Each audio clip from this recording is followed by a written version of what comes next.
Cette histoire commence avec une créature avec beaucoup de plumes, un bec et deux ailes. Elle ouvre sa bouche et tire sa longue langue, tandis que des hiéroglyphes peuvent être vus à l'avant. Il règne une atmosphère sombre tout autour, avec de nombreuses montagnes dominant la région. Il y a une sorte de bruit sourd assourdissant qui fait que tous les oiseaux s'envolent dans des directions différentes à cause de la peur qui les envahit. La créature ailée semble être gravement blessée. Alors qu'une grande mare de sang se répand autour de lui, il bat furieusement des ailes, car il a vu un danger sous la forme d'une silhouette devant lui. Un homme apparaît dans son champ de vision et il regarde la créature devant lui avec un regard froid, attristé que le monstre n'ait pas été à la hauteur de ses attentes. La main de l'homme se tend vers l'avant quelque part. Il parvient à saisir le pentagramme violet qui se profile devant lui, ajoutant avec assurance qu'il souhaite un animal de compagnie plus fort, beaucoup plus fort pour lui-même. L'homme semble se préparer à faire ce qu'il a prévu, mais un homme vêtu d'un manteau noir apparaît derrière lui, s'inclinant et annonçant que le jeune Monsieur Chou a été amené au palais des cauchemars. Cela semble être un événement très important pour Monsieur Xia, qui, distrait, quitte finalement cette scène de bataille avec ce monstre, proclamant qu'il avait presque complètement oublié son arrivée. L'homme, se détournant, quitte les lieux avec l'homme qui était venu, laissant son animal de compagnie actuel et infructueux, qui, selon lui, avait déjà quitté ce monde le bec ouvert. Sur le chemin, apparaît un immense palais de pierre et de cauchemars sombres, qui, sans hospitalité apparente, accueille de nouveaux invités, intimidant l'atmosphère qui fond autour de cet espace. Si vous observez ce palais des cauchemars de l'intérieur, les choses ne semblent pas si terrifiantes. Des portes en bois vous invitent à entrer dans une nouvelle pièce, derrière laquelle divers sons peuvent être entendus. La main bandée de quelqu'un est attachée lourdement au mur, l'empêchant de bouger dans l'autre sens, la paume serrée en poing, essayant apparemment de faire sortir la douleur du cou de cette façon. Mais, à sa grande surprise, le regard de l'homme n'exprime pas une once de douleur ou d'apitoiement sur lui-même. Seulement une sorte de vide et de froideur même, après les coups qu'il a reçus sur lui-même. On s'adresse à lui en l'appelant Cher Chu Mu, tandis qu'en même temps, on le frappe à nouveau d'un coup violent, mais pas sur ses bras, mais sur une jambe, le forçant à endurer cette douleur désagréable. Les coups semblent voler sans pitié sur tout son corps et sur différentes parties de sa peau, frappant cette fois sa joue, laissant derrière eux une marque visible sur son visage alors qu'il retient un gémissement de douleur. Devant l'homme se trouve une fille qui se lance dans un autre coup de fouet douloureux et cinglant, tout en proclamant haut et fort que s'il ose s'enfuir à nouveau, la fille semble bouillonner de colère face au comportement du gars enchaîné au mur. Alors elle frappe plus fort qu'avant, disant que la prochaine fois elle le battra à mort. L'homme semble épuisé par ses forces, car les coups ont été si nombreux qu'il y a une certaine lueur de haine dans ses yeux à cause de ce que la fille lui faisait maintenant. Le gars, dont les vêtements commencent peu à peu à montrer des traces de sang provenant des blessures suintantes, baisse la tête et la fille est distraite par une voix forte disant que Monsieur Xia est arrivé au palais. La jeune fille, remarquant Monsieur Xia, s'approche immédiatement de lui, presse sa main sur son cœur et lui rapporte qu'un garçon de la famille Xia a essayé de s'enfuir et qu'elle a décidé de prendre la liberté de le fouetter. Ce même garçon n'avait pas dit un seul gros mot pendant toute la flagellation, endurant tous les coups et les abus, regardant Monsieur Xia devant lui avec une sorte de haine dans son regard. Il ne semble pas s'attendre au prochain mouvement de Monsieur Xia. Un mouvement brusque de sa main lui saisit la tête, la serrant et disant qu'il ne sert à rien de s'échapper d'ici. L'homme aux cheveux blancs continue de tenir fermement la tête de l'autre homme, en disant qu'il ne se soucie pas de la famille à laquelle il appartenait dans le passé, mais il a blessé quelqu'un qu'il n'aurait pas dû blesser.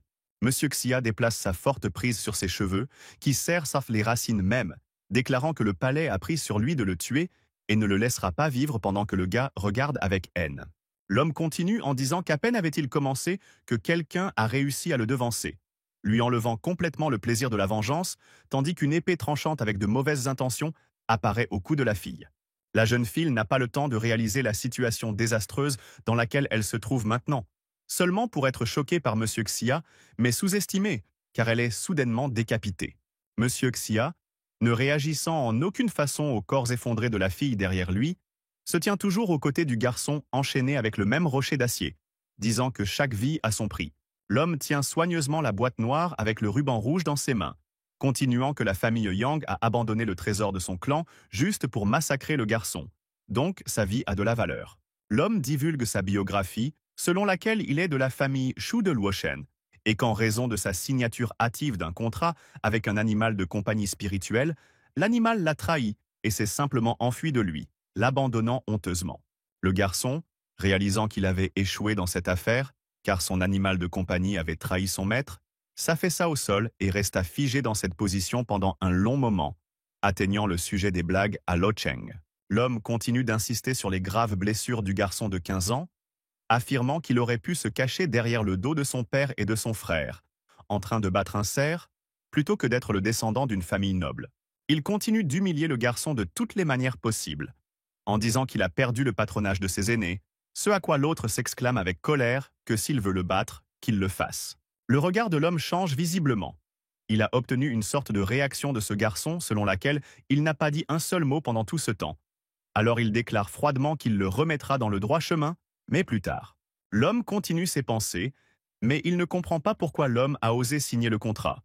Mais bien que l'homme soit stupide, il est assez courageux, disant qu'il aime torturer de tels imbéciles. L'homme, entendant la question intéressée du garçon, n'hésite pas et ouvre une boîte noire d'où jaillit une magie de couleur violette, qui est la valeur de la vie de Chu-Mu. La magie la plus puissante inonde cette pièce d'une grande boule de fumée violette, montrant toute la puissance et la force, et l'homme déclare qu'il est un maître des animaux de compagnie spirituelle. Le garçon ne semble pas s'attendre à voir que cet homme en particulier serait appelé un maître, dit-il avec surprise, comme s'il ne pouvait pas croire ce qu'il voyait sous ses yeux. Un pouvoir énorme se propage avec vitesse, le maître contrôle les animaux spirituels et fait tout avec eux, mais il y a aussi un cauchemar qui est une créature spéciale qui se bat pour les humains. Cependant, ce cauchemar a le pouvoir effrayant de dévorer son propriétaire, et si la force ou l'âme du maître est plus faible, l'esprit le dévorera, se dirigeant rapidement vers Chu-Mun. L'homme continue de dire que pour grandir, le cauchemar a besoin de dévorer l'âme de centaines de personnes comme nourriture. Et maintenant le cauchemar est parmi les démons. Il a besoin de 1000 âmes de personnes pour se nourrir. L'homme finit par dire que ce garçon devrait être fier, car son esprit faible deviendra la nourriture d'un animal de compagnie si majestueux, ce qui rendra le garçon tendu et lui fera ressentir de la peur. L'esprit maléfique de compagnie ne perd pas de temps, car il a besoin d'une nourriture si appétissante devant lui. Il commence à enrouler ses bras autour du cou du garçon et à se tordre autour de son corps enchaîné, qui ne résiste pas. Monsieur Xia observe attentivement ce qui est sur le point de se passer, se disant que le processus de signature du contrat sera douloureux et long, et que tout le monde ne le supportera pas. Après tout, beaucoup de gens meurent simplement sur place à cause du manque d'air ou d'un cœur faible. Chu-Mun sent des larmes sur ses joues, il sait déjà ce qui va lui arriver. Le soi-disant « cauchemar blanc » semble se familiariser avec sa nourriture, avec qui il devra contracter à l'extérieur, et ensuite, il commence à entrer lentement dans la bouche du garçon. Chu-Mun ne semble pas s'attendre à une traction aussi forte. Un grand courant remplit son corps de sa lourde fumée, ne lui permettant pas de respirer. Il s'accroche à peine à ses dernières forces. La bouche du garçon bave de manière incontrôlable. Il est comme une marionnette impuissante et ne peut pas bouger. L'animal a presque complètement pénétré son corps affaibli. Monsieur Xia, dès qu'il remarque que le cauchemar blanc a complètement disparu de l'espace autour de lui, prononce à haute voix la conclusion du contrat spirituel, tendant la main avec sa magie. Le garçon se sent tourmenté de l'intérieur sans pitié. Après cette phrase prononcée, il hurle mentalement de douleur, ne comprenant pas exactement pourquoi il doit endurer cela. Il pense et crie qu'il ne veut pas mourir si honteusement. Après tout, est-il digne d'une telle fin? La bouche du garçon est ouverte, de la salive mélangée à du sang en coule. Chu-Mun est épuisé. Les bras du garçon semblaient vraiment s'être affaiblis après une telle pression sur son côté, car avant cette torture, il y avait aussi une flagellation impitoyable qui avait fait disparaître toute la force du corps du jeune homme. Le corps du garçon s'affaiblit finalement. Il n'était maintenu que par les liens des bras. La tête de Chu-Mun s'affaissa, cachant son visage, figé d'horreur par le tourment qu'il avait reçu. Une fumée violette et sombre a progressivement commencé à émerger du corps du garçon, pas la même qu'avant le contrat, et quelques personnes apparaissent à proximité, observant depuis la touche. L'une de ces personnes s'est approchée du corps émacié du garçon, a levé la tête et a ouvert ses yeux fermés, disant à haute voix que les pupilles de Chu-Mun étaient dilatées comme elles l'étaient pendant la douleur.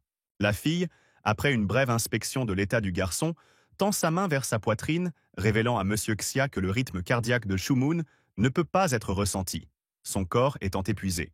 Tirant des conclusions après l'examen rendu, la fille continue avec l'évidence que le garçon a échoué au test, auquel le Seigneur déclare que le cauchemar blanc disposera de son corps tout seul. Monsieur Xia semble vraiment attristé que le garçon n'ait pas pu montrer toutes ses compétences de survie. Après tout, Il pensait que Chu Munyu serait capable de surprendre le seigneur avec son endurance. Le corps essoufflé du garçon est allongé sur le sol froid.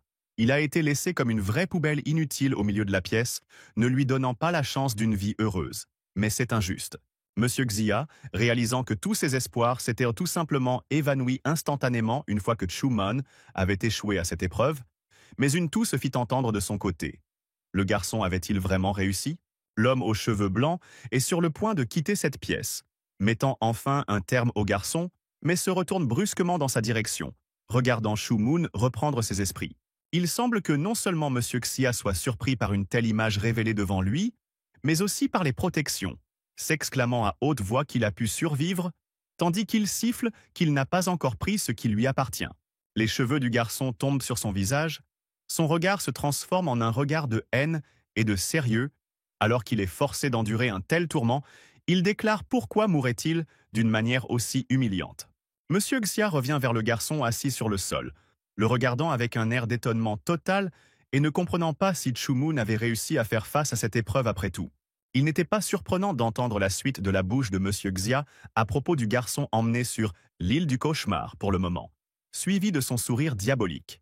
Le garçon n'a même pas le temps de se remettre de cette épreuve angoissante. Au même moment, un sac est placé sur sa tête, lui liant les mains derrière le dos, se demandant ce que l'homme veut lui faire. Quelque temps plus tard, Chu Mun commence à entendre le bruit des vagues déchaînées autour de quelque part, le vent marin soufflant sur lui, lui faisant supposer qu'il le conduise vers la mer. Dans cette mer déchaînée, il existe de nombreuses créatures terrifiantes et dangereuses pour les gens ordinaires qui attendent simplement leur proie au fond de la mer, observant la faune qui les entoure. Un certain temps passe et le garçon est déjà sur terre, toujours avec les mains liées derrière lui, mais sans sac sur la tête, ce qui lui donne l'occasion de regarder autour de lui. Le garçon, ayant nagé tout le chemin dans l'obscurité et la peur de ce qu'il devrait attendre de Monsieur Xia, qui est si désireux de se venger de lui, plisse les yeux vers la lumière vive qui l'entoure et se penche. Le garçon sent la fraîcheur qui l'entoure et le soleil aveuglant et radieux. Il est momentanément surpris et semble sortir de la réalité, se demandant quel est cet endroit. Le garçon regarde autour de lui. Devant lui, quelque part sur les hauteurs, se trouve un monstre vert qui tend la main vers l'énorme fleur à côté de lui, voulant apparemment manger. Le garçon observe la créature de côté, mais est distrait par la voix d'un homme qui est déjà sur un bateau, s'éloignant d'ici et souhaitant seulement bonne chance, ce qui sera évidemment nécessaire. Le garçon, complètement libéré des cordes sur son corps qui l'empêchèrent de bouger, se lève enfin et regarde autour de lui, se demandant et ne réalisant pas ce qu'est cet endroit ici. Quelque part sur les montagnes et à différentes altitudes, sur les rochers, il y a différentes maisons qui, apparemment, n'attendent qu'un seul invité, et il erre dans le territoire inconnu de Chu Mun. Dans l'un des bâtiments, il y a aussi un homme qui le regarde tout le long du chemin, ses yeux brillant d'une lumière effrayante. Il dit qu'il serait préférable qu'il ne meure pas, car le procès ne fait que commencer. Le garçon, après avoir grimpé sur l'une des collines, s'assoit près de la falaise, les pieds en l'air, regardant la mer déchaînée en dessous de lui, apparemment incertain de ce qu'il doit faire. Le garçon a l'air beaucoup plus frais qu'avant d'être emprisonné par Monsieur Xia. Ses blessures sont presque guéries. Mais il regarde la mer avec un air perplexe, car cela fait déjà 3 jours qu'il est sur l'île. Le garçon penché avec ses mains de chaque côté de lui tourne la tête en arrière, regardant quelque chose de désagréable et de laid, pensant qu'il a été capable de comprendre la situation ces jours-ci. Dans l'eau se trouvent de nombreux corps éparpillés et essoufflés. Il réalise qu'il se trouve dans un camp où des cauchemars maléfiques se sont suscités et où des gens ordinaires sont rassemblés pour servir de dépôt de cauchemars. Le garçon, réalisant la gravité de la situation dans laquelle il s'est mis, presse sa tête contre ses genoux et comme s'il essayait de se ressaisir, car il a besoin de la force de son âme pour son cauchemar en lui. Le garçon regarde la mer en dessous de lui avec quelque chose de concentré, tout en réalisant qu'il doit passer un test pour devenir plus fort que son propre cauchemar. Le garçon réfléchit au type d'épreuve qu'il devra surmonter, cherchant toutes les options possibles, alors qu'il est distrait par une voix soudaine non loin de lui, le forçant à regarder. Le garçon ne s'attend vraiment pas à entendre la voix de quelqu'un à proximité. Alors Chu Mun se lève de son siège et regarde les gens qui parlent de quelque chose. Une petite fille regarde tristement avec ses yeux rouges vifs. Elle crie à certaines personnes qui la harcèlent apparemment de la lâcher. La fille est retenue par un homme qui lui dit de ne pas donner de coups de pied. Et un autre homme se tient à côté d'elle, disant que frère Zhu est très fort pour diverses épreuves. Alors pourquoi ne devrait-elle pas l'accompagner? Chu Mun les observe de loin, Réalisant qu'ils sont un autre envoyé pour des épreuves, le majestueux Zhu domine la fille avec un gros rocher, s'adressant à elle comme à un poussin. La fille a l'air agacée, car elle a été harcelée par des hommes qu'elle ne connaît pas, qui la harcèlent de toutes les manières possibles avec leurs paroles et leurs attouchements ignobles, le même homme disant à la fille de l'accompagner. Sans peur, selon ses voyageurs, Zhu tire sa main vers le menton de la fille, qui ne peut pas bouger à cause de la forte emprise, disant qu'il la protégera certainement. La main de l'homme reste toujours sur le joli visage de la fille. Il continue de passer son pouce sur sa lèvre inférieure, insistant sur le fait que c'est très effrayant sur cette île de cauchemar. L'homme continue de passer son pouce sur sa lèvre inférieure, sans jamais quitter le côté de la fille, continuant à lui dire qu'elle devrait arrêter d'agir comme la plus grande des garces. La fille, apparemment calmée et ne donnant plus de coups de pied, se tait alors que Zhu trouve soudainement le bon moment et serre soudainement les dents sur le doigt de l'autre homme, le mordant jusqu'à ce qu'il saigne. L'homme ne s'attendait en aucun cas à une manœuvre aussi provocatrice et rusée. Il lui semblait que la fille lui obéissait réellement alors qu'elle reculait d'elle, tenant son doigt douloureux. La jeune fille, déjà lassée d'un tel cirque, lui lance haut et fort et furieusement qu'elle préférerait mourir, plutôt que de s'attirer les bonnes grâces d'un homme comme lui. Le regard de l'homme, après avoir entendu les paroles de la fille, se transforme instantanément en un regard furieux, et il fronce les sourcils, complètement irrité par l'acte de la fille, ne semblant pas vouloir le supporter. Apparemment, l'homme n'est pas du genre à s'excuser pour son propre acte. Il ne fait que se mettre en colère et commence à balancer son poing, disant qu'elle ne veut pas vivre. La fille ne s'attend clairement pas à ce que l'homme la frappe avec toute la force dont il dispose, mais l'autre n'a tout simplement pas le temps de faire ce qu'il avait prévu, se prenant une pierre en pleine tête. Ce à quoi l'homme ne s'attendait pas, c'était une attaque soudaine provenant même d'une trajectoire inconnue. Il hurle de douleur palpable et sent une grosse bosse se développer à l'endroit du cou. Comme prévu de la part du majestueux et intrépide de Nightmare Island, Zhu devient instantanément plus furieux qu'avant, criant fort sur qui l'a fait et lui demandant de se montrer immédiatement. Alors que le majestueux Zhu commence à crier à toute l'île qui a fait le coup et à le lui faire savoir rapidement, au même moment, Chu-Moon rassemble un autre lot de pierres pour son attaque. Le regard du garçon devient concentré et sérieux. Il vise et veut tout faire parfaitement, pensant que cela ne vaut pas la peine de salir l'encre et que dans un combat, il faut être le premier. Le garçon se souvient des paroles de la fille à l'époque. Sa main avec la pierre à l'intérieur se prépare à un lancer approprié, disant qu'il est plutôt doué avec dignité.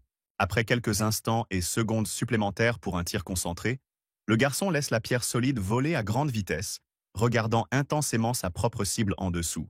La pierre vole à grande vitesse, frappant diverses élévations avec un son distinctif, mais continue toujours de voler vers la cible de Chu-Moon dont il a si bien calculé la trajectoire. La fille est dans un état de choc. Elle s'installe sur l'un des rochers, regardant les cailloux commencer à voler de quelque part, frappant clairement ces imbéciles à côté d'elle.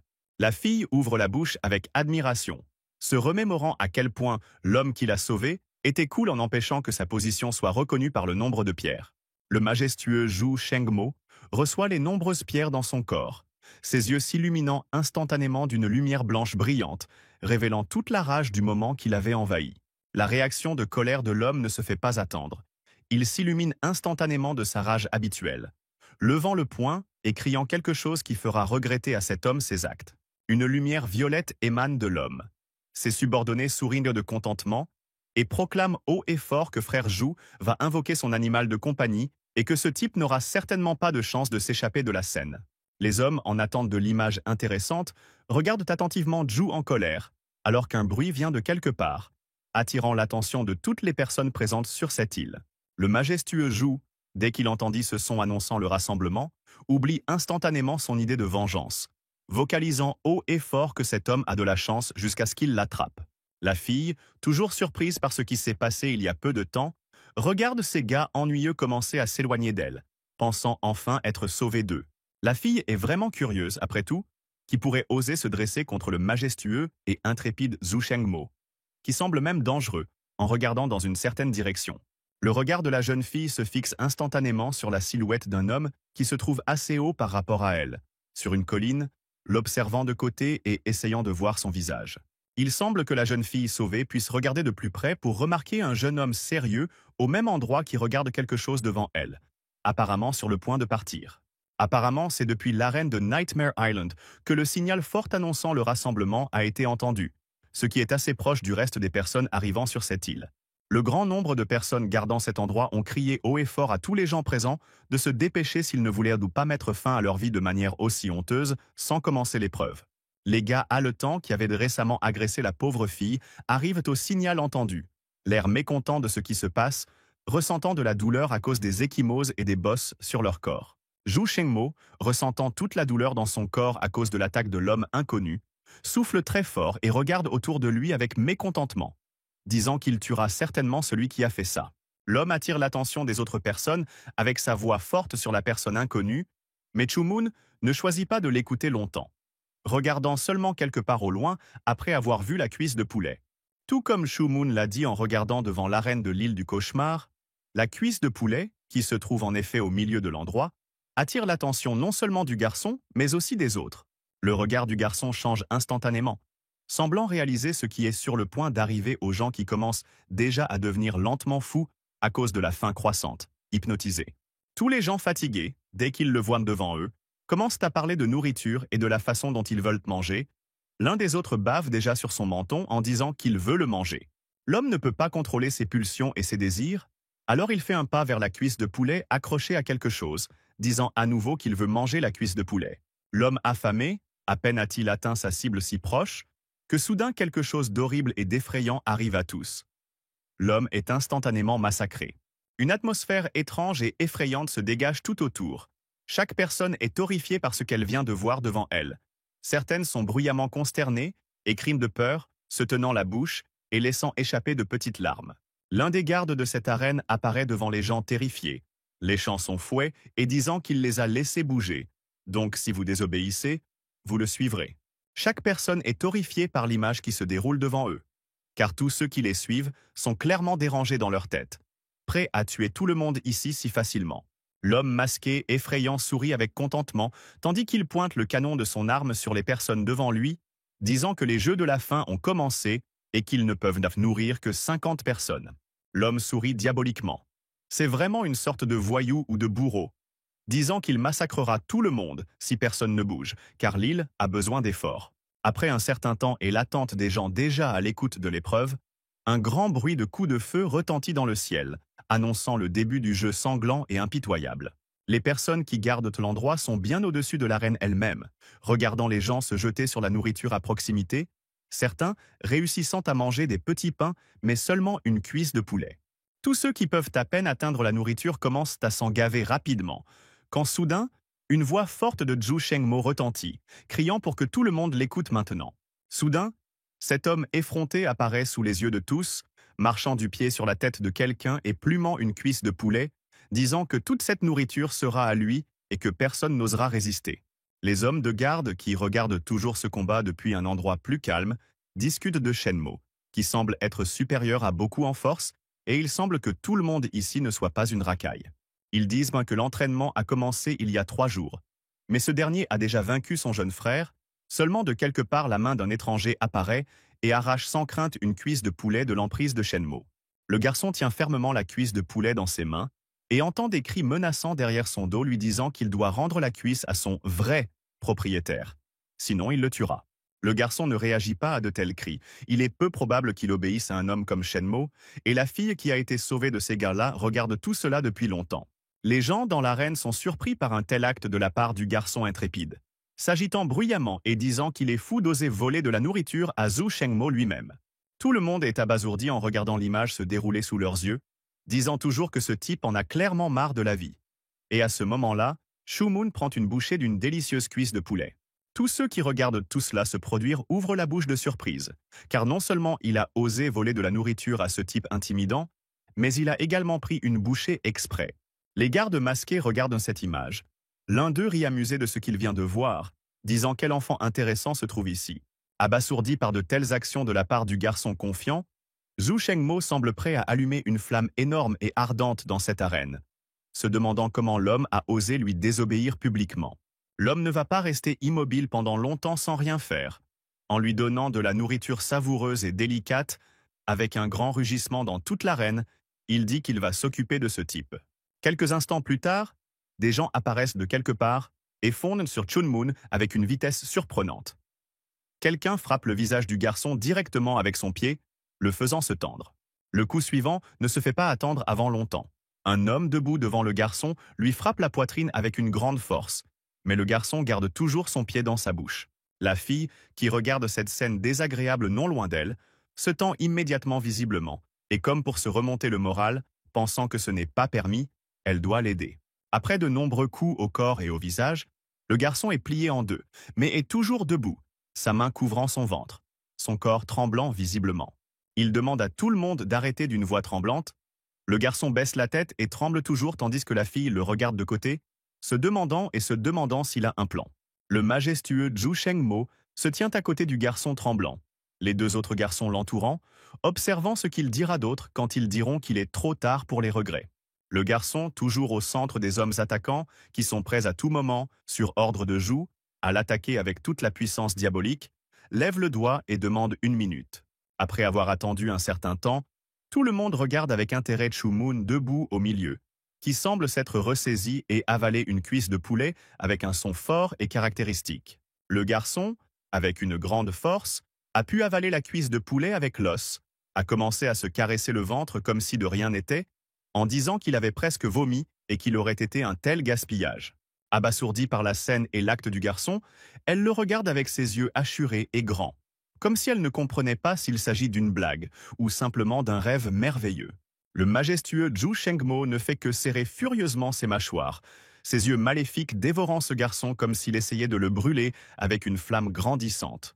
Les gardiens de l'arène de l'île du cauchemar regardent cette image et rient même de ce qu'ils voient, parlant de l'intérêt de ce type au point qu'il pourrait même avaler un os, étonnant tout le monde autour de lui. L'un des hommes masqués qui regarde dit que maintenant que le jackpot a été mangé, il est temps de passer au vrai jeu. L'homme se concentre et commence à murmurer quelque chose doucement, en se mettant à l'écoute. L'homme, dans toute son apparence intimidante, enroule sa main derrière son dos et place son autre main sur sa poitrine, étendant 2 doigts vers le haut, continuant à réciter ces mots magiques, élevant l'atmosphère autour de lui. La lumière violette scintillante avec davantage de mots prononcés par l'homme commence à se rassembler dans une sorte de cercle particulier, cachant le corps de l'homme au regard des yeux ordinaires. Après un certain temps, toute l'arène de Nightmare Island commence brusquement à être aveuglée par une lumière vive, comme si un soleil de feu brillant s'approchait du sol, ce qui fait plisser les yeux. Il y a une sorte d'éclair aveuglant. Quelques instants plus tard, et au lieu de l'homme qui garde, il y a une créature poilue et féroce qui semble prête à dévorer tout le monde. Autour du cou de ce qui semble être un loup féroce, se trouve un collier avec des aiguilles acérées. L'homme est une bête liée à la famille des loups, un animal de compagnie spirituelle dans un monde de monstres terrifiants. Les gens dans cette arène commencent à paniquer visiblement. Certains crient désespérément qu'il s'agit d'un loup féroce, d'autres commencent à transpirer et à trembler visiblement dans leur corps, ne sachant pas quoi faire. Les 2 gardes masqués restants annoncent qu'ils ont volontairement affamé les animaux afin qu'ils puissent facilement attaquer tout être vivant qu'ils peuvent gérer. L'homme debout à côté du loup féroce dit qu'il s'agit d'un entraînement physique, que tout le monde devra les combattre et qu'à la prochaine séance d'entraînement, il n'y aura qu'une 50aine de survivants. Un grand nombre de loups affamés et féroces ouvrent leurs énormes gueules tandis que l'homme masqué continue. Pour que tous puissent profiter de la joie de la mort, seuls les plus forts entreront dans le temple. Les humains les plus faibles et les plus effrayés mourront un par un, ne laissant derrière eux que les restes de leurs membres. Les loups féroces commencent déjà leur chasse tant attendue, fondant sur tout le monde. Le loup féroce et rapide trouve déjà sa première victime sous la forme d'un humain effrayé, qui ne reste qu'à un seul endroit pendant que le loup ouvre sa gueule. L'action suivante de l'animal affamé ne vaut pas la peine d'attendre longtemps. Le loup féroce ferme instantanément sa gueule, privant de sa vie l'un des individus présents dans cette arène de Nightmare Island. Féroces et avides du pouvoir spirituel des humains, les loups commencent progressivement à s'approcher de ceux qui sont blottis en tas près d'un endroit de l'arène. Les humains commencent à sursauter et à frissonner de peur. Les gens qui restent dans l'arène de Nightmare Island fuient les loups féroces qui les attaquent. Quelqu'un n'a tout simplement pas le temps et il est mangé vivant par l'animal affamé. Quelqu'un crie à pleine force. Les visages pitoyables et effrayés des gens amusent les 3 gardiens qui gardent l'arène, qui sourient et regardent la scène sanglante de loin, savourant leur tourment. Le garçon, en pleine tension, semble courir dans une direction, analysant par la couleur de la fourrure et la taille des crocs des loups féroces leur niveau, pensant qu'ils sont 8e. Le loup féroce poursuit le garçon, voulant apparemment exactement sa chair et sa force spirituelle, tandis que le garçon réfléchit au fait qu'un loup féroce aussi sain et fort n'a pas besoin d'être combattu directement de front. Pour survivre, il lui suffit d'attendre qu'il reste exactement 50 personnes dans l'arène. Il court, mais soudain, il est violemment poussé avec son pied en pleine poitrine, le faisant sortir de ses pensées. Le garçon ne peut pas rester debout après un coup de pied aussi violent et tombe directement au sol, tandis qu'un loup féroce arrive en courant derrière lui, entendant qu'il a osé devenir l'ennemi de quelqu'un et qu'il mourra. Une telle action ne peut être attendue que d'une seule personne. Et c'est Zhu Shengmo, qui regarde simplement le garçon tomber au sol, souriant de toutes ses 32 dents. Le garçon, incapable de se relever au plus vite et de fuir le loup qu'il a rattrapé, voit la gueule d'un loup féroce s'ouvrir au-dessus de lui, prêt à le dévorer. Mais le garçon garde le contrôle, essaie de ne pas céder à la panique et esquive au dernier moment pour ne pas laisser cette créature affamée s'occuper de lui. Alors que le garçon fait défiler dans sa tête des expressions furieuses envers Zhu Shengmo pour avoir fait cela au mécontent ordinaire, Shu Mun tient la bouche de l'extraterrestre avec ses mains, le repoussant. Alors que le garçon retient le loup féroce avec ses mains déjà tremblantes de fatigue et de pression, il remarque que ce sont aussi les autres loups féroces qui ont commencé à courir vers lui et qui agissent sournoisement. Le garçon ne s'attend déjà, semble-t-il, qu'à un mauvais sort, car la force quitte peu à peu son corps. Seul un bâton en bois apparaît de quelque part, qui se balance sur les monstres de toutes ses forces. Le sauveur est la même fille, que le garçon a aidé même à l'époque. Le loup féroce ne s'attendait pas à une telle attaque par derrière et devient immédiatement confus, distrait pendant un moment. La réaction constante du loup féroce et affamé est tout à fait attendue. Lui, bien que confus, reprend instantanément ses esprits en regardant l'homme qui a osé le déranger. Soudain, le loup féroce, qui se met instantanément en colère à cause de ceux qui le distrairent de la consommation désirée de pouvoir spirituel, balance une énorme patte sur la fille de toutes ses forces. Ne s'attendant pas à un tel assaut de la part de la créature féroce, la fille fléchit ses bras sur le côté de son visage, réalisant qu'elle commence à voler dans une direction opposée à une vitesse notable. La fille, comme prévu, voit tout son corps s'écraser contre le mur derrière elle, laissant derrière elle une bosse notable tandis que Zhu Shengmo est surpris par l'acte de Ting Yu d'aider un gars.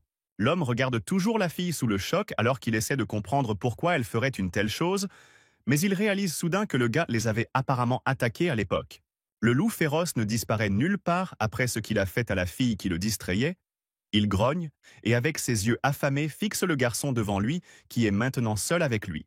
Le regard du garçon se transforme instantanément en un regard rempli de peur, car il voit ce qu'il est advenu de la fille et réalise qu'il doit désormais se débrouiller seul, laissant échapper intérieurement qu'il ne veut pas mourir. L'homme voit les hommes masqués gardant le territoire sûr quelque part.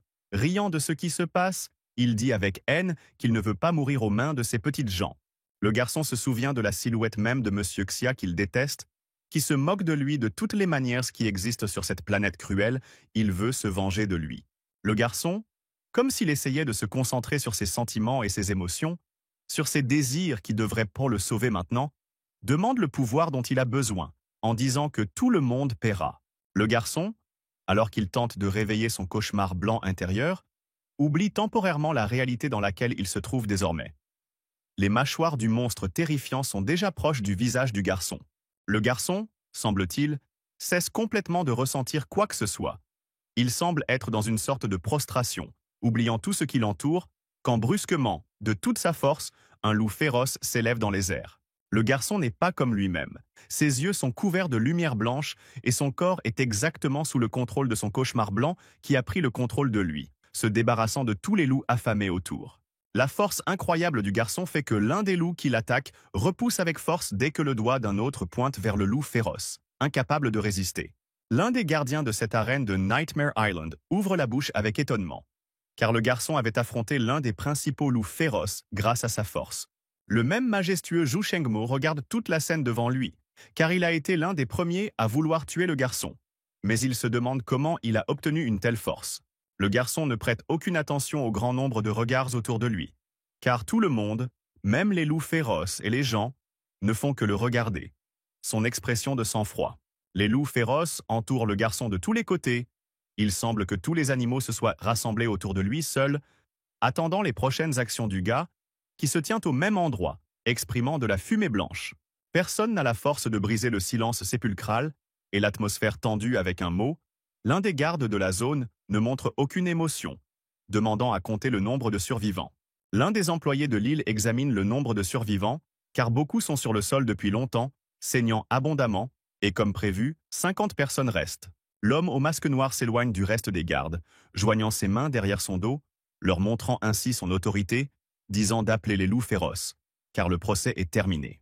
Les survivants restants ne peuvent toujours pas réaliser ce qui vient de se passer sous leurs yeux.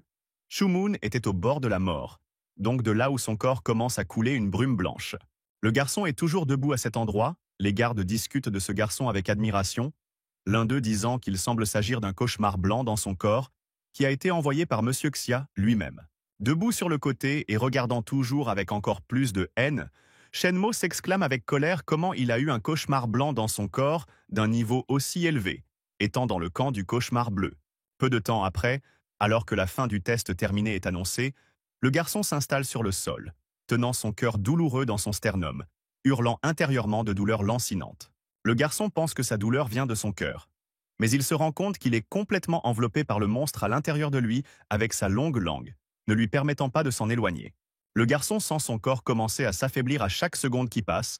En effet, le cauchemar blanc commence à dévorer sa force spirituelle, le laissant affaibli après avoir dépensé sa force. Le garçon commence lentement à tomber vers le sol, ses yeux se fermant visiblement à cause de l'impuissance refoulée du pauvre gars. Il ne peut même pas s'empêcher de s'asseoir sur le sol alors qu'il tombe. La brume très blanche et magique émanant du garçon s'estompe progressivement alors que le garçon tombe au sol d'épuisement, incapable de faire face à son état d'épuisement. Après un certain temps, l'île du cauchemar est assez agréable et ensoleillée. Il n'y a pas de coups sanglants et seule une belle nature entoure certains des bâtiments ici. Dans l'un des anciens bâtiments de l'île, les personnes qui gardent cette île s'inclinent devant quelqu'un, rassemblant leurs mains dans une serrure et baissant la tête, rapportant tout ce qui est arrivé à Chu-Mu. Monsieur Xia, dominant les serviteurs et soutenant son menton avec sa main, intervient en disant que Chu-Mu est capable d'activer le pouvoir du cauchemar, demandant à quel niveau il se trouve actuellement.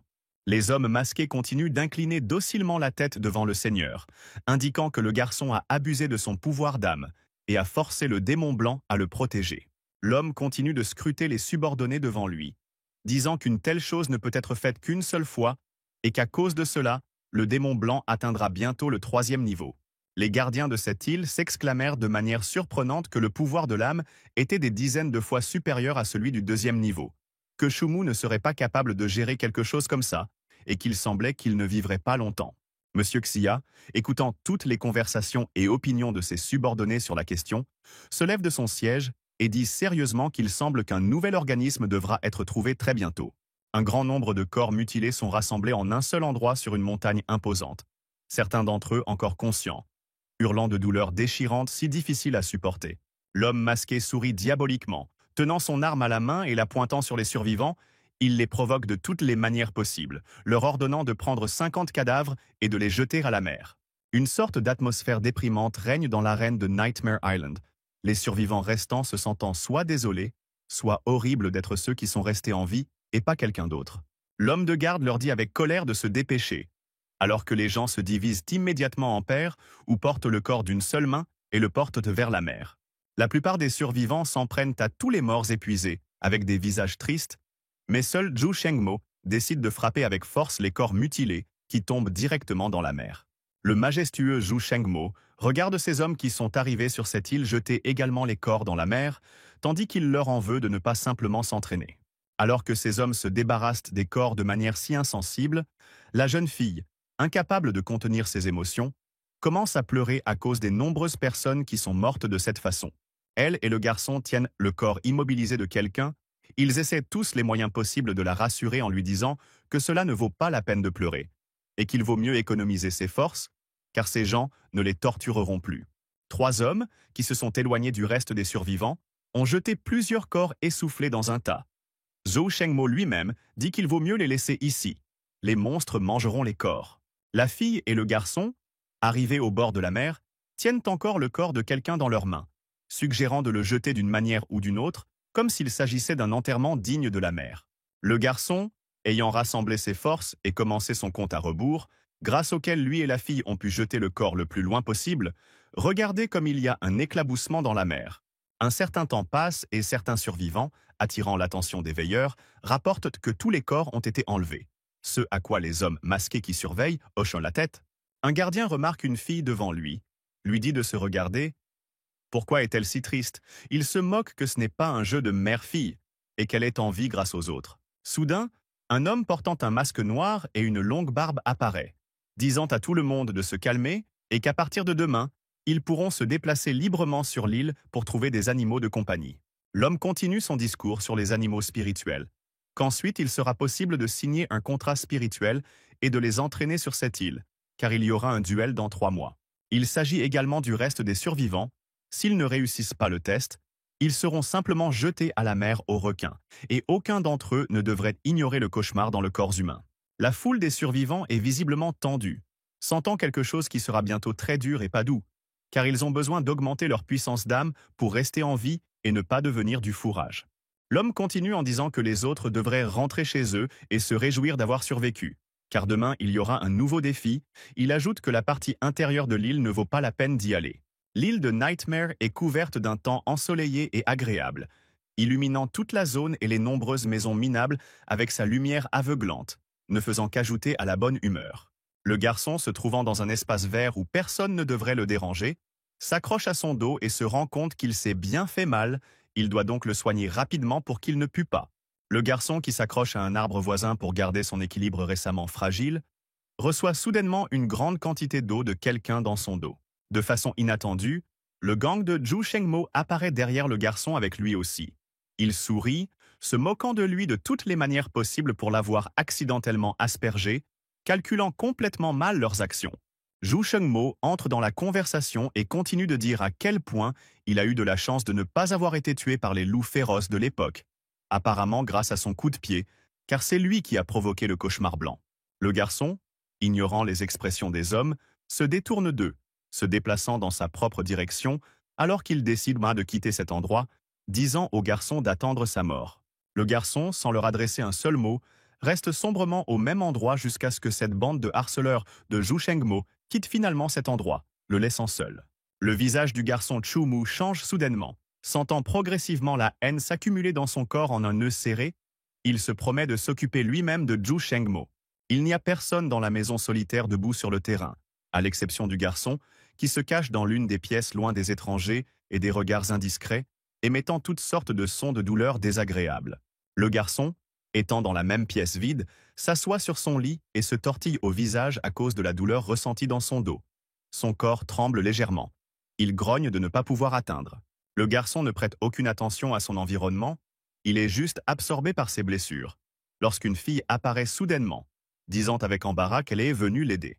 Le garçon Chumu ne s'attend pas à ce que quelqu'un fasse irruption dans sa chambre, effrayé et se détournant d'elle, car que fait-elle ici? À laquelle la fille répond avec embarras qu'ils vivent ensemble. Apparemment, ces deux-là sont désormais colocataires. Ils devront se voir tous les jours. Son regard devient pensif, comme si Chumun pensait à quelque chose avec passion. La fille tient un pot de pommade dans sa main, s'approchant de lui, tandis que Shu pense au fait qu'il ne reste que 3 mois et qu'il faut être sérieux. Elle lui semble faible, mais soudain elle n'a pas révélé les cartes. L'homme, réalisant encore qu'il ne peut pas soigner ses blessures au dos tout seul, laisse la fille faire tout elle-même. Elle commence à utiliser la pommade tout en apprenant à le connaître.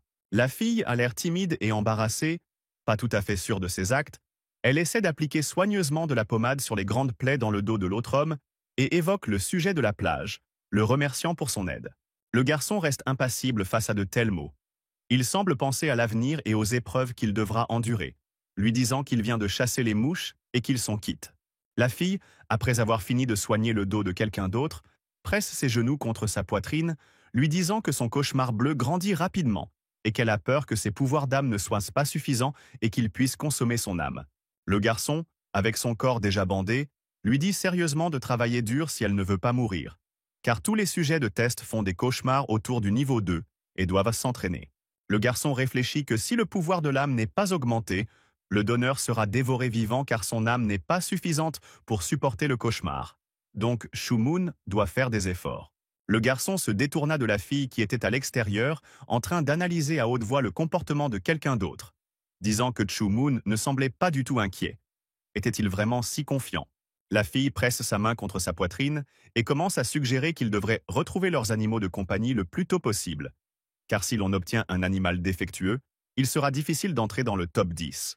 Elle continue en lui parlant de ses plans selon lesquels elle va partir à la recherche de son animal de compagnie spirituel, auquel le garçon lui souhaite brièvement bonne chance et elle suggère qu'il fasse équipe. Le garçon, entendant cette proposition, se tourne vers la fille et lui dit d'y aller seule, car elle ne veut pas vivre avec une personne au hasard, car elle rencontrera un bon animal de compagnie. La fille, visiblement nerveuse à propos de cette conversation, dit que si les gens ne coopèrent pas, comment pourront-ils vaincre l'animal spirituel et le capturer? C'est difficile pour elle seule. Le garçon déclare que s'ils n'ont pas d'avantage physique, ils devront coopérer avec les autres. Et oui, personne dans l'équipe ne rivalisera pour un bon animal de compagnie. Le garçon continue en disant qu'il y aura des victimes dans les rivalités d'équipe, donc il vaut mieux y aller seul. Mais la fille insiste sur le fait qu'il est l'une des bonnes personnes ici. La fille hésite visiblement devant Shumun. Elle serre maladroitement ses doigts et se déplace d'un pied sur l'autre, s'exclamant qu'ils peuvent coopérer. Après tout, la prochaine épreuve sera plus difficile. La fille, regardant avec ses grands yeux rayonnants, se sent extrêmement mal à l'aise, car elle a tellement supplié le garçon de coopérer, en disant que cela ne ferait pas de mal de s'entraider. Le garçon, malgré toutes les tentatives de la fille pour établir un contact avec lui, pour coopérer, refuse froidement son offre, à laquelle elle demande pourquoi. Le visage du garçon devient instantanément détaché, comme s'il essayait de montrer le danger venant de lui-même, disant qu'on ne peut pas lui faire confiance non plus, ce qui s'applique à elle. Le garçon, se détournant de la fille dans la direction opposée, dit que les bonnes personnes sont les plus inutiles ici. Donc il ne peut pas promettre qu'il aidera la prochaine fois. Il déclare que lorsque le jour de la bataille viendra, il ne sera pas clément envers elle, la remerciant pour le bandage et conseillant à la fille de devenir plus forte pour qu'elle n'ait pas à compter sur les autres pour l'aider, lui souhaitant bonne chance. La fille ne peut pas dire un seul mot. C'est comme si elle absorbait toutes les informations que le garçon vient de lui dire, repassant avec admiration dans sa tête les mots sur le fait de devenir plus fort. En changeant de lieu, quelque chose se produit dans les forêts vertes et denses, où l'atmosphère est étrange et oppressante, comme si quelque chose de terrible se produisait ici, invisible aux yeux des gens ordinaires. Il semble que dans cette forêt effrayante, remplie de nombreux mystères et de créatures différentes, quelqu'un se déplace, marchant avec ses pieds sur la haute herbe verte, comme s'il chassait quelqu'un d'autre. Soudain, un énorme serpent orange apparaît et domine Zhu Shengmo, commençant à siffler avec sa longue langue, et ce dernier veut voir si le serpent est un animal de compagnie spirituelle approprié. Le subordonné de Shenmo dit qu'il peut le leur donner à tout moment, alors que Chu Moon apparaît soudainement, qui, ne prêtant attention à personne autour de lui, passe simplement devant lui, lui attrapant l'épaule. L'homme aux cheveux bleus, ne s'attendant pas à rencontrer le garçon à cet endroit même, se met instantanément en colère parce que le garçon le frappe avec son épaule, disant que Moon est aveugle et ne peut rien voir. L'homme dont l'orgueil venait d'être blessé rapporte que Moon s'est dirigé vers l'intérieur de l'île, se demandant pourquoi il y allait, car le directeur avait dit que c'était une zone de mort. Face à de telles informations, le majestueux Zhu Shengmo ne fait que sourire sournoisement, semblant deviner que le garçon est complètement désespéré et cherche un endroit approprié pour mourir. Le garçon, se déplaçant seul dans la partie dévastée de l'île, ne remarque personne autour de lui ou derrière lui, regardant autour de lui, car l'atmosphère ici a sensiblement changé pour devenir étrange. Le garçon s'arrêtant au milieu de l'endroit, comme intrigué par quelque chose de ce qu'il a vu, sent que quelque part non loin de lui, quelque chose de terrible et de dangereux pour la vie humaine se produit. Sans surprise, le garçon ne va pas renoncer à sa décision confiante, même si c'est extrêmement dangereux, mais il doit absolument essayer, il a un besoin urgent de force. Après un certain temps, semble-t-il, après avoir rassemblé ses pensées et pris une décision confiante, le garçon fait son pas, suivi par les autres, déjà clairs et déterminés. À notre grande surprise, l'atmosphère qui régnait à l'origine à l'intérieur de l'île est étrange, mais à l'intérieur, c'est si lumineux et lumineux qu'il semble irréel. À côté du lac se trouve une chenille. Autour du plan d'eau animé se trouvent de nombreuses plantes vertes et des arbres qui fleurissent, répandant leurs fruits dans le sol, et soudain une libellule commence à voler au-dessus de l'eau en bourdonnant bruyamment. La libellule continue tranquillement son chemin, profitant de la nature qui l'entoure, se sentant complètement libre alors qu'elle voit littéralement l'ombre d'un gros poisson en dessous d'elle, figé de peur. Comme prévu, au même instant, un poisson blanc et doré saute hors de l'eau, affamé et décidant de manger l'insecte volant au-dessus de l'eau à un moment aussi opportun. En effet, dès que le poisson a attrapé la libellule, soudain le bec d'un gros oiseau apparaît de quelque part, qui semble également avoir attendu le moment, et attraper une plus grosse prise sous la forme d'un poisson.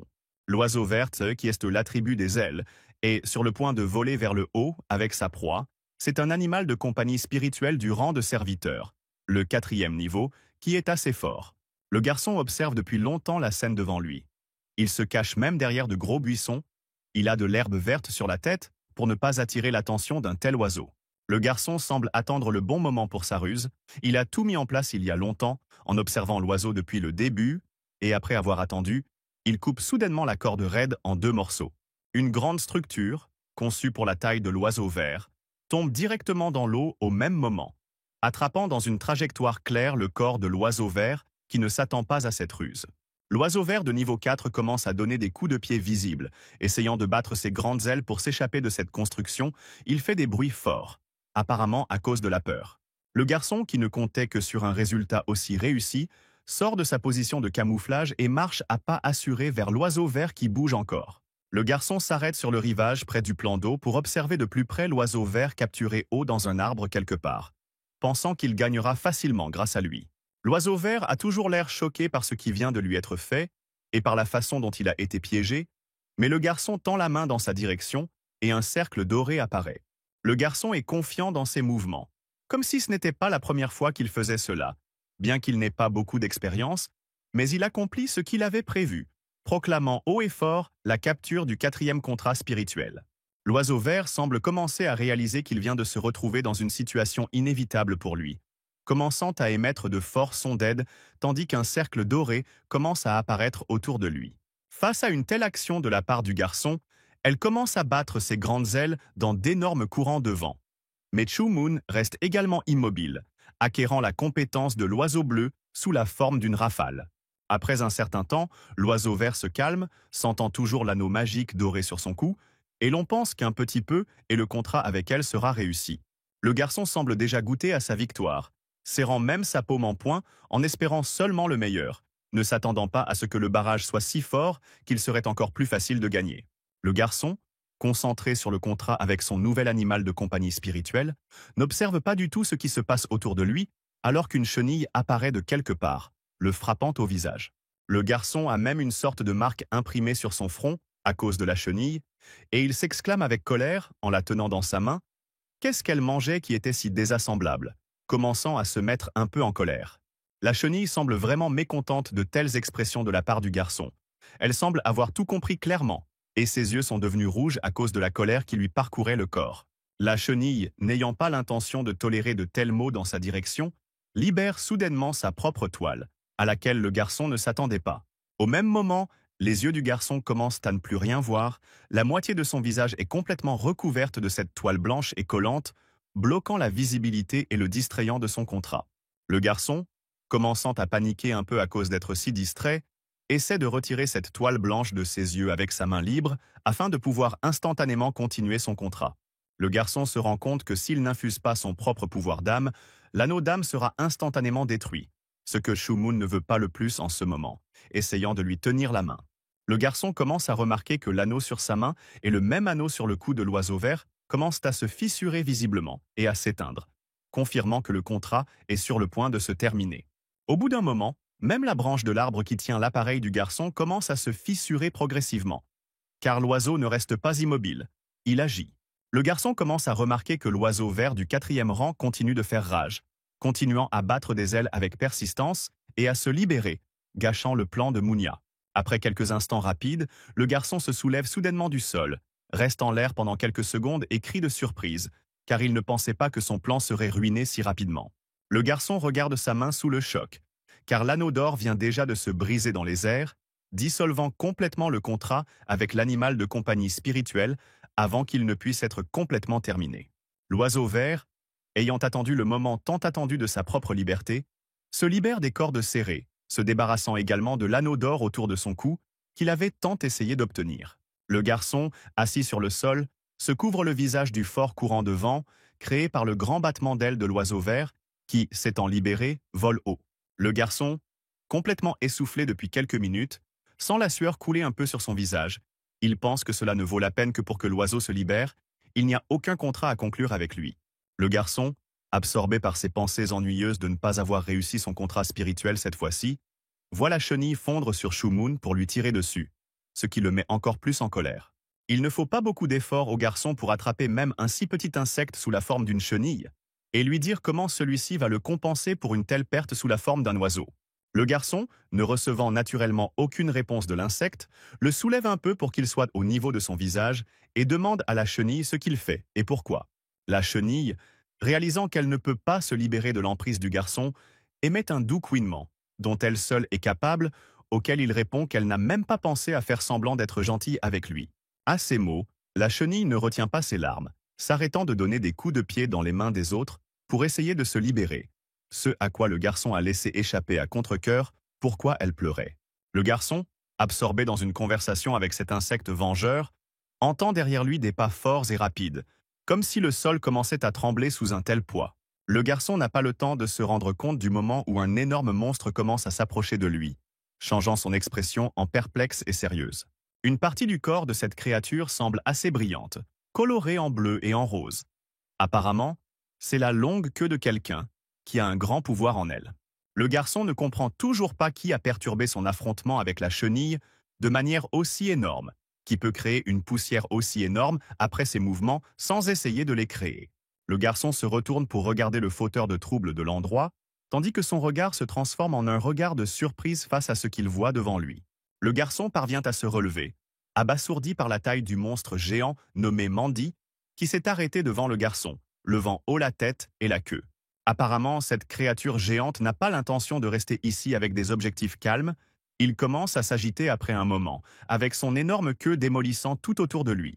Ce monstre géant s'arrête pour émettre de forts rugissements, et le garçon s'enfuit en courant aussi loin que possible, car cet animal de compagnie est de niveau 9, ce qui est très dangereux. Le garçon est toujours prudent dans ses actions. Il réfléchit à la raison pour laquelle Mandy fait cela, car celle-ci, bien qu'étant une créature géante, a le caractère le plus bon enfant par rapport aux autres. Le garçon, s'étant suffisamment éloigné pour observer ce que Mandy fait maintenant, ne comprend pas pourquoi la créature a déraillé. Toutes les pensées et les questions sur le comportement de l'étranger semblent se dissiper instantanément lorsque le garçon commence à remarquer quelque chose d'orange sur le bout de la queue de Mandy qui le maintient sur ses gardes.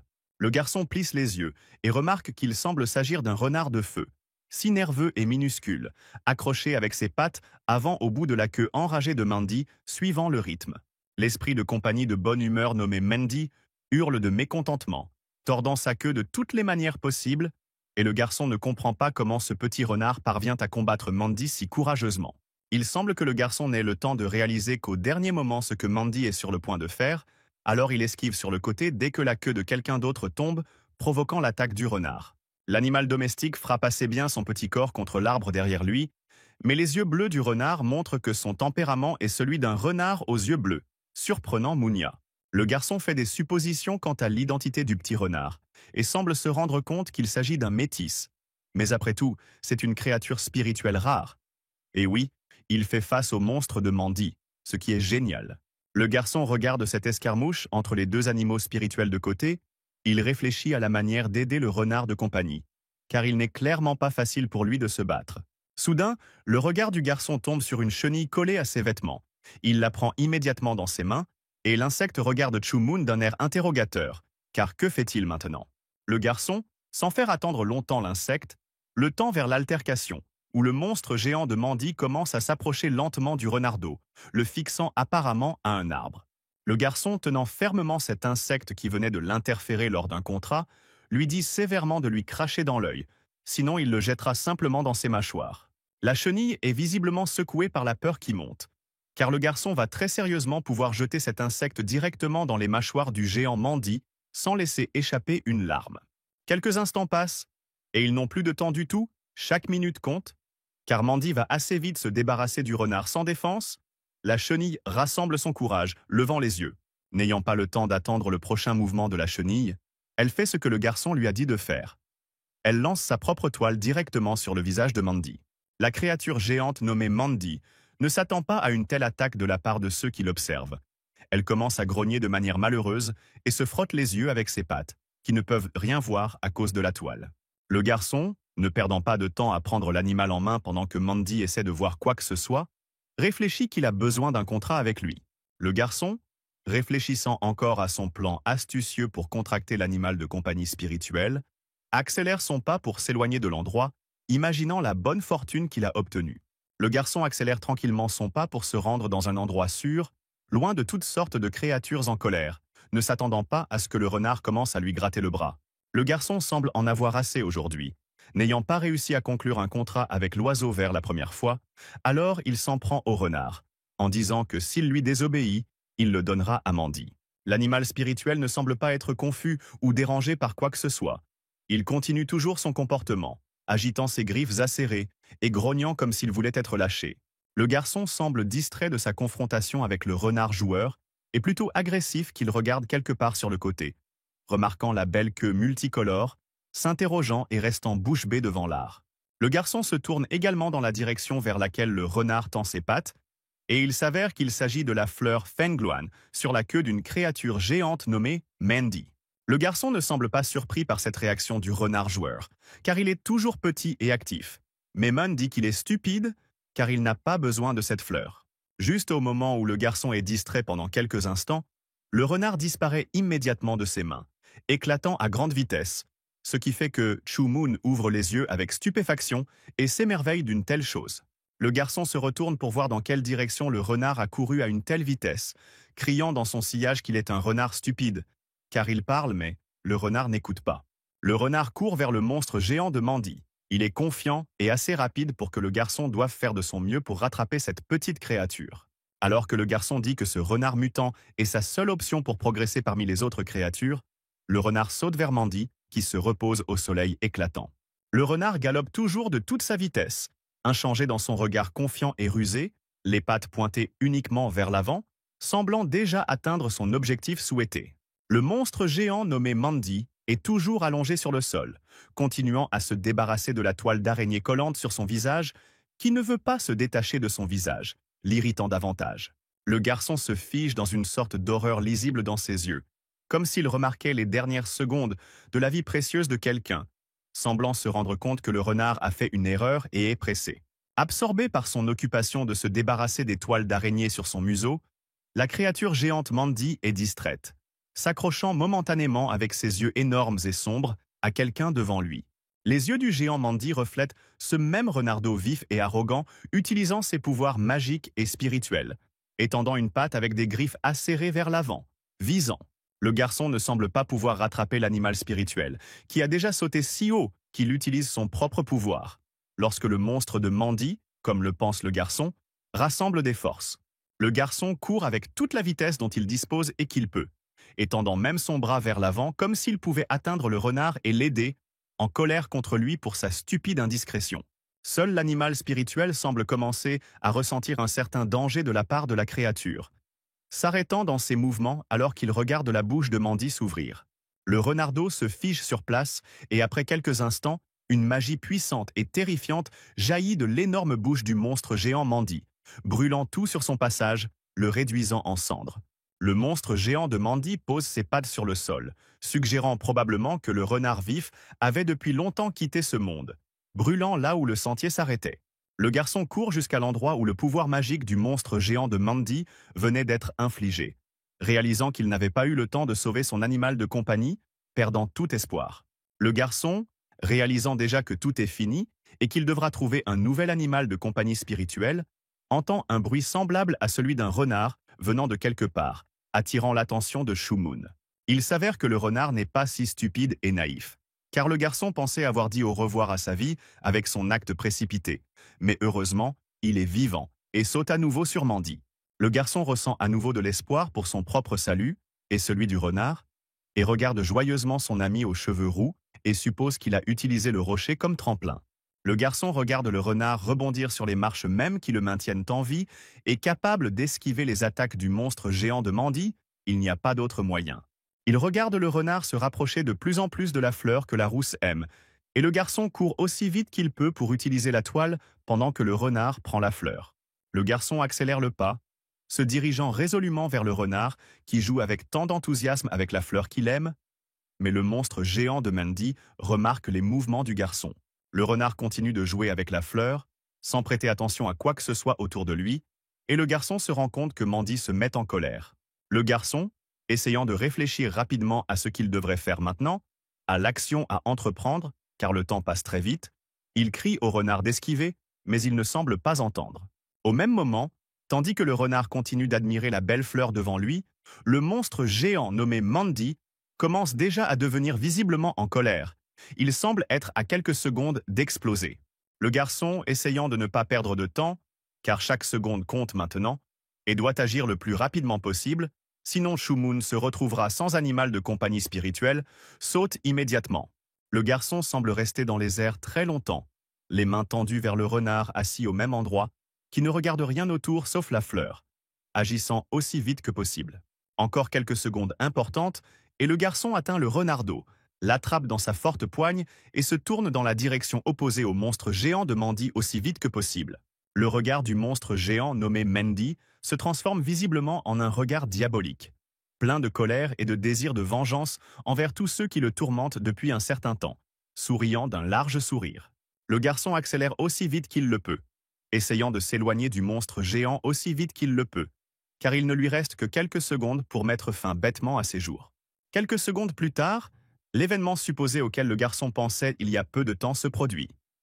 La foudre se propage autour de Mandy sur une grande distance. De la vaste forêt endormie et intimidante, un éclair brillant se produit, illuminant le terrain verdoyant de sa luminosité aveuglante, semblant attirer l'attention de toute personne ou créature.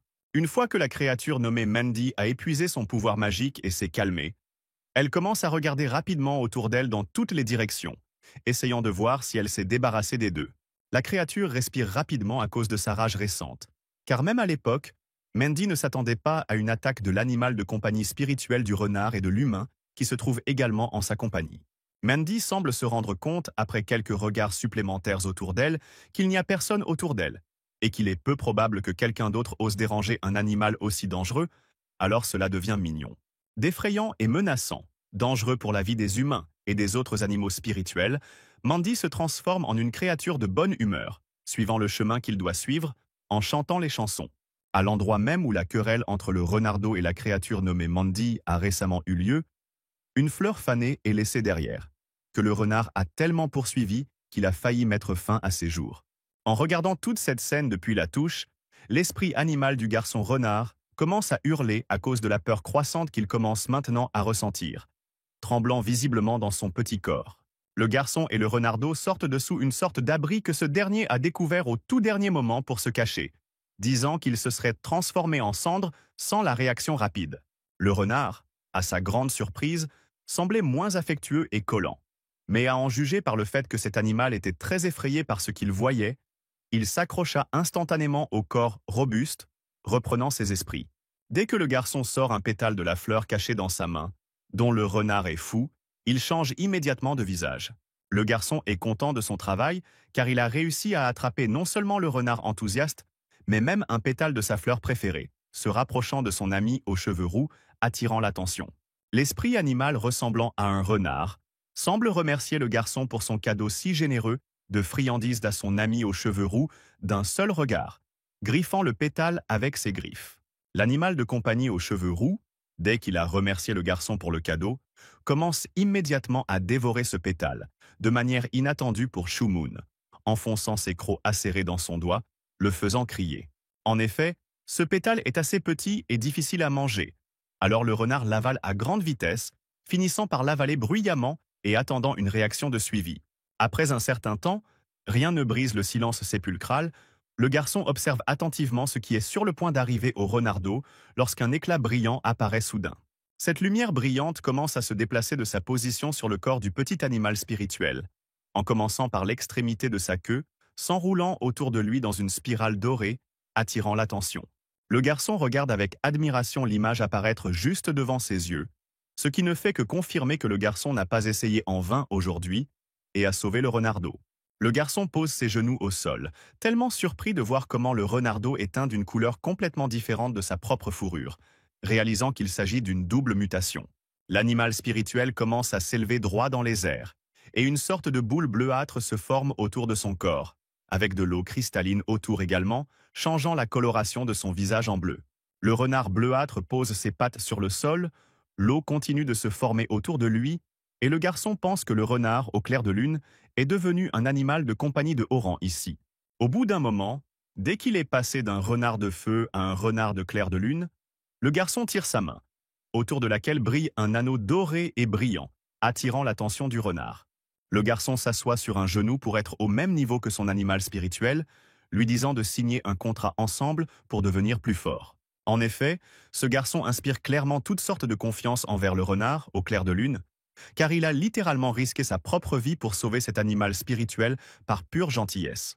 Le renard, au clair de lune, sans même perdre beaucoup de temps à y penser, lève sa petite patte, regardant avec fascination la couleur de la bague sur la main du garçon changée en bleu. Après un bref contact entre la patte de l'animal spirituel et les doigts du garçon, une sorte de réaction commence à se former autour de leur corps, projetant une lumière bleue autour de leurs paumes qui se touchent. En effet, le garçon a dépensé beaucoup d'énergie à chercher un animal de compagnie spirituelle et, à sa grande chance, il a réussi à créer un 4e contrat spirituel, le nommant Moye. Après un moment, alors que le garçon commençait à s'approcher d'une zone pleine de personnes différentes, Shumun entend un rire fort et moqueur d'un gars aux cheveux bleus qui pointe son doigt. Le garçon marche dans sa propre direction, ne touche personne et fronce les sourcils à tous les gens rassemblés autour de lui qui rient également fort et disent quand il est devenu une noble dame. Le garçon se tourne dans la direction opposée où il veut aller, sans toujours rien répondre à ces gens qui parlent d'attraper l'animal de compagnie d'une fille qui fera rire les gens aux éclats. Derrière le reste des gens autour du garçon se tient le majestueux Zhu Shengmo, qui regarde avec un air confiant, souriant sournoisement qu'il semble avoir une bonne prise de l'animal de compagnie. Le garçon jette son regard froid sur cette personne en particulier qui l'intéresse plus que les autres, car Zhu Shengmo est son ennemi détesté qui doit être gagné. Une fille familière apparaît de quelque part, marchant droit vers le garçon.